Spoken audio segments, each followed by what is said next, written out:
I shouldn't say it, but I watched Little Marco, and I watched Lion Ted Cruz. I still, at this moment, continue to intend to support the Republican nominee, but it's getting harder every day.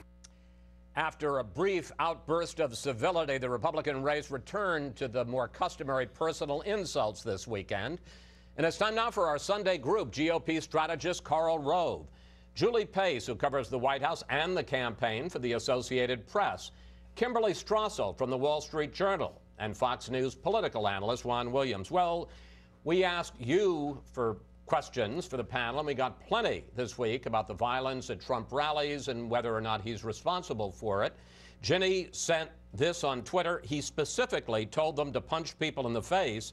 How is that not inciting violence? But Jean Coburn wrote this on Facebook. Why are Ted and Marco pointing the finger at Donald?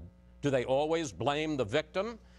Karl, do you expect all of this about the rallies, the violence, do you expect it to have any impact on the vote on Tuesday? And if so, and I ask this as a genuinely open question, will it help Trump or hurt him? Well, I think it will tend to help him. Let's divorce this question, put it into two parts. MoveOn.org, Black Lives Matter, and others who've announced their desire to break up Trump rallies by organized demonstrations inside the halls. This is reprehensible behavior worthy of a country that is run by colonels in mirrored sunglasses. Bernie Sanders and Hillary Clinton and the leaders of the civil rights movement have a moral obligation to speak openly to these groups and discourage them from doing so. Do whatever you want outside the rallies. Do whatever you want to do outside the hall in a peaceful fashion. But to have as an organized aim, like the leader of MoveOn.org said, to get into these rallies and disrupt them is fundamentally un-American. On the other hand, and I don't want to make these morally equivalent because I don't want it to be cause and effect, Donald Trump's behavior at these rallies, knock the crap out of him, will you? Seriously, just knock the hell. I promise I will pay for the legal fees. I promise, I promise. I mean, the declaration in his interview with you that that people had a right to do this, he wants to be president of the United States. Talking about his supporters right. Going after the protesters. Yeah, he wants to be president of the United States. What president could you believe would indulge themselves in this kind of behavior? So why do you think it's going to help him? Well, I think it's going to help him because people inside the Republican Party who support him say he's being a victim. And in a way he is. But he's also responsible for setting a tone. He claims that he can be presidential if he wants to be. It is time for him now to be presidential and to recede from this moment. Let the Secret Service and local law enforcement move these people out, but treat everyone in that hall with respect and set a tone that is worthy of our great country. Kim. Yeah, no, I agree. I mean, but I also agree with Karl that this is probably going to help him too, because you have to look at Donald Trump's supporters, and a lot of them, they love the fact that he's anti-PC. A lot of them believe that when people are out there calling him a fascist, it's because, for instance, he's anti-immigration. They don't like the idea that somehow those two are somehow equated. And so when you have these kind of protests going on, I think it's just going to strengthen the resolve of a lot of people to go out and vote for him. They feel as though that's the way you have to respond to these kinds of attacks. President Obama was asked this week whether or not he bears any responsibility for the political polarization surrounding Donald Trump's campaign. Not surprisingly, he said no. But what I'm not going to do is to validate some notion that the Republican crack-up that's been taking place is a consequence of actions that I've taken. Julie, are they really oblivious at the White House to how polarizing, not specifically to say Obama caused Trump, but how politically polarizing this president has been?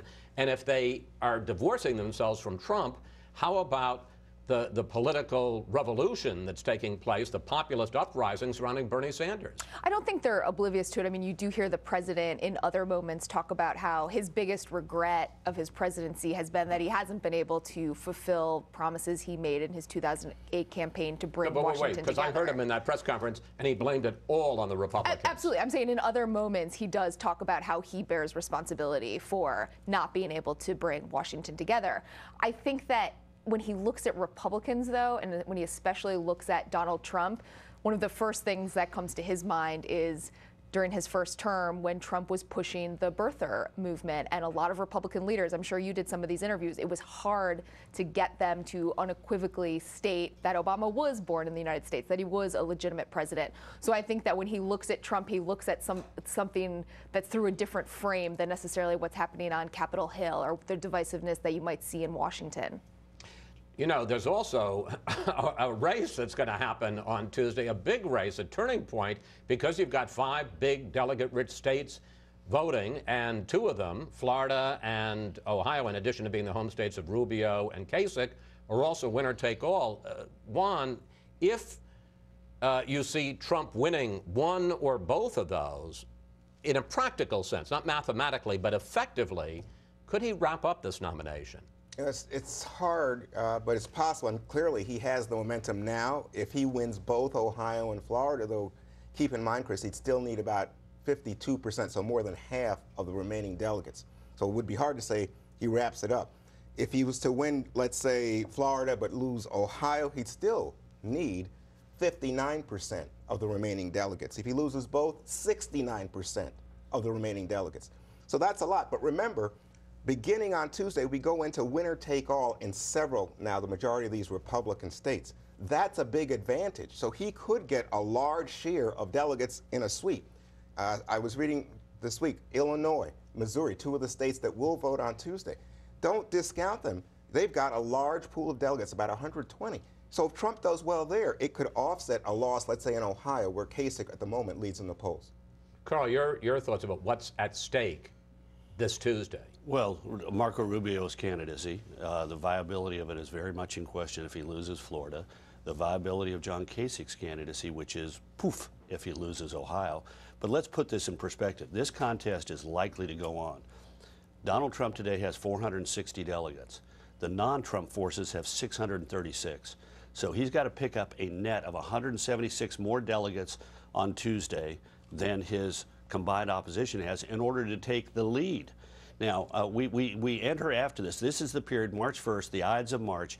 We can begin having winner-take-all contests from here on out. However, the majority of the delegates elected after Tuesday are going to be in proportional or what are called hybrid or winner-take-most states. So we are likely to have a very contested pattern right up to the convention itself.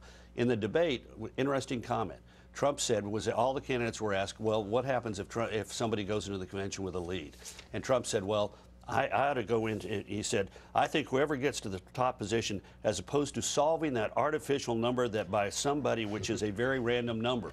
Well, that's called a majority. 1,237. I had to laugh at that as well. Yeah, and the fact of the matter is that we've had 5 of the 16 elected Republican presidents were not leading on the first ballot of the convention, including the sainted Abraham Lincoln, who was running 3rd on the first 2 ballots and was nominated on the 3rd. But so this is likely to go. What you hear from Republicans who are Trump backers is there's going to be a great revulsion with the Republican establishment if Trump goes in leading anywhere close to having the necessary delegates, Karl, and if the establishment thwarts the will of the Republican voter. The party will be bitterly divided. The party is likely to be bitterly divided almost no matter what the outcome is, because if you go in and say, all right, I'm the guy who's got 45% of the delegates, but I deserve to have the nomination no matter what, the other 55% are going to have a lot of unhappy people. The party has a trouble. We have to take a break here, but the good news is that we only have, what, about 4 more months to be discussing exactly this and all the various scenarios.